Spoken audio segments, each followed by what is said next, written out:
अब वो समय आ गया है जहां मालदीव को भारत से लिया हुआ कर्ज चुकाना है, लेकिन मालदीव के लोग आज के समय काफी बुरे दौर से गुजर रहे हैं। मालदीव के प्रेसिडेंट मोहम्मद मोइज़ू ने मालदीव को ऐसे दिन देखने के लिए मजबूर कर दिया है कि मालदीव के गरीब लोगों को खाने पीने की चीजें नहीं मिल रही है। फूड शॉर्टेज इतनी बढ़ गई है कि जिधर देखो उधर खाने के लिए लोगों की लाइनें लगी हुई मिलती है। मोइज़ू की भारत विरोधी राजनीति ने मालदीव की गरीब जनता को भूखा मरने के लिए मजबूर कर दिया है।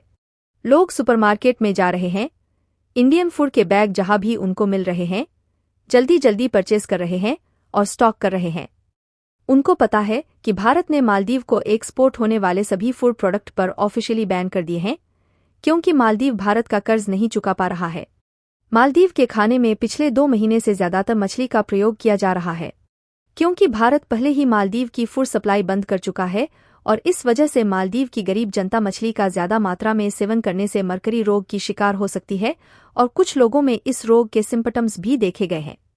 अब मालदीव के प्रेसिडेंट को भी धीरे धीरे समझ आने लगा है कि वो जिस इंडिया आउट नारे से मालदीव की सत्ता का राजा बना है, आज उसी नारे को बदलकर इंडिया इनसे देश को बचा सकता है।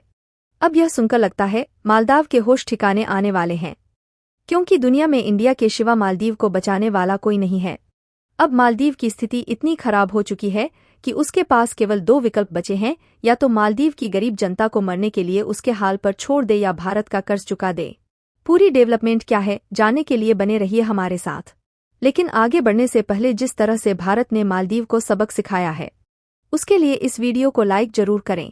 भारत समय समय पर मालदीव को काफी सारा पैसा देता रहता है। अब देखिए, ये जो पैसा भारत देता है मालदीव को, ये 2 तरीके के होते हैं। एक होता है ग्रांट्स के फॉर्म में। अब ग्रांट क्या होता है कि जो हमने पैसा दे दिया वो हम वापस नहीं लेते हैं, वो जस्ट हम ऐसे ही दे देते हैं। लेकिन जो पैसा हम स्पेशल इंफ्रास्ट्रक्चर प्रोजेक्ट में खर्च करते हैं तो हम एक्सपेक्ट करते हैं कि उससे कुछ रेवेन्यू जनरेट होगा और मालदीव हमें पैसा वापस लौट देगा। लेकिन अब पैसा वापस लौटाने की बात हो रही है तो जो मोहम्मद मोइज़ू काफी बदला बदला नजर आ रहा है। आज भले ही चीन मालदीव में प्रोजेक्ट बना रहा है, लेकिन अभी तक अगर आप देखोगे तो सबसे ज्यादा प्रोजेक्ट भारत ने ही मालदीव में बनाए हैं। अगर हम जियोपॉलिटिक्स के हिसाब से बात करें तो लक्षद्वीप का जो सबसे नीचे वाला आइलैंड है मिनिकोय, ये भारत का हिस्सा है और उसके काफी नजदीक करीब 100 किलोमीटर के आसपास आप कह सकते हैं मालदीव की शुरुआत हो जाती है। वही भारत का जो वेस्टर्न पार्ट है, वहां से अगर आप मालदीव का डिस्टेंस देखोगे तो वह भी करीब 300 नॉटिकल माइल के आसपास है। यहां से बहुत सारी जो जहाज हैं वह गुजरती हैं। पूरा लोकेशन इम्पोर्टेंट हो जाता है और इसीलिए मालदीव की भी जो सिग्निफिकेंट है वह काफी बढ़ जाती है। अब क्वेश्चन यहाँ पर यह है कि किस तरह का कर्ज माफ करवाना चाहता है मालदीव भारत से। तो बेसिकली वह ये कह रहे हैं कि यहाँ पर जो कर्ज ऑलरेडी मालदीव ने लिया है, ऐसा नहीं है कि वह कोई अलग से कर्ज मांग रहे हैं। जो भी कर्ज यहाँ पर मालदीव ने लिया है उसका जो रीपेमेंट करना है मालदीव को, उसमें यहाँ पर वह रिलीफ चाह रहे हैं। अगर मान लो अभी उनको अगले 2 महीने बाद पेमेंट करना था तो वह चाहते हैं कि भारत उनको कुछ सहूलियत दे दे, मतलब 2 महीने बाद ना करना पड़े।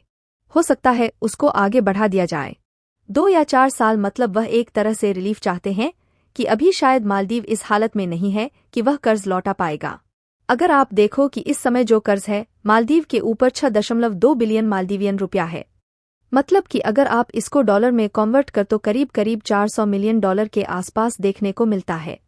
मोइज़ू से जब इंडियन सोल्जर पर बात की गई तो उनका कहना था कि मैं यह चीज इसलिए कह रहा था क्योंकि यह हमारे नेशनल सिक्योरिटी का मुद्दा था। उनका यह कहना है कि अगर चाहे भारत हो या फिर कोई और भी देश हो तो भी मैं यही करता। ऐसा नहीं है कि हमने भारत था इसलिए भारत के मिलिट्री पर्सनल को जाने को कहा, और साथ ही साथ उन्होंने यह भी कहा कि देखिए यहाँ पर जब हम मिलिट्री पर्सनल को जाने को कह रहे थे तो हम चाहते थे कि जो सिविलियंस है वह यहाँ पर हेलीकॉप्टर और डोर्नियर एयरक्राफ्ट आकर संभाले, और ये बात भारत ने मान भी ली है।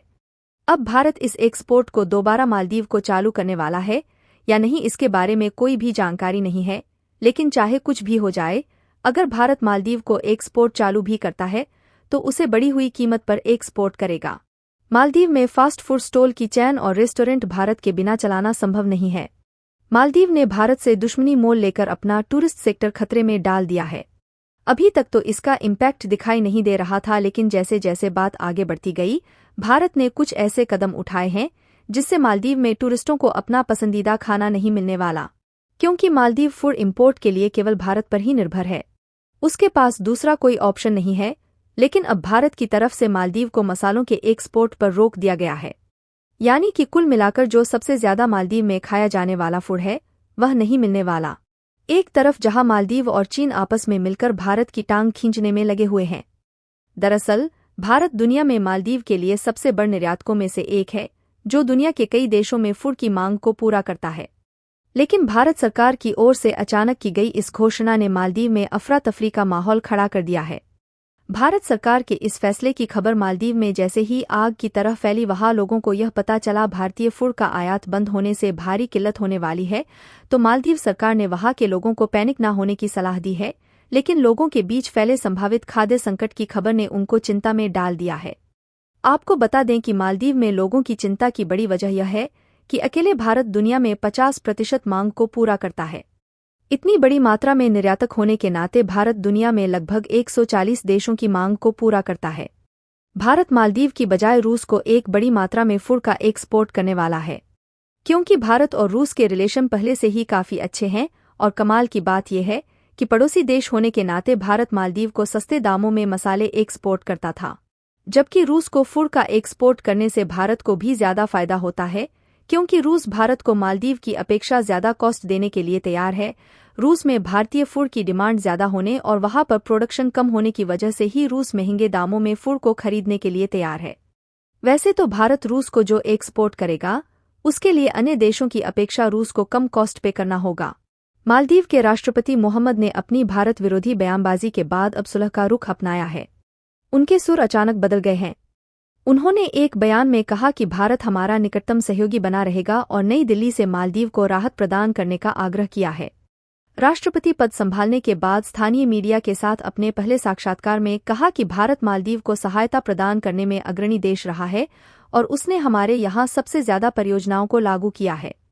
उन्होंने कहा कि भारत मालदीव का सबसे करीबी सहयोगी बना रहेगा।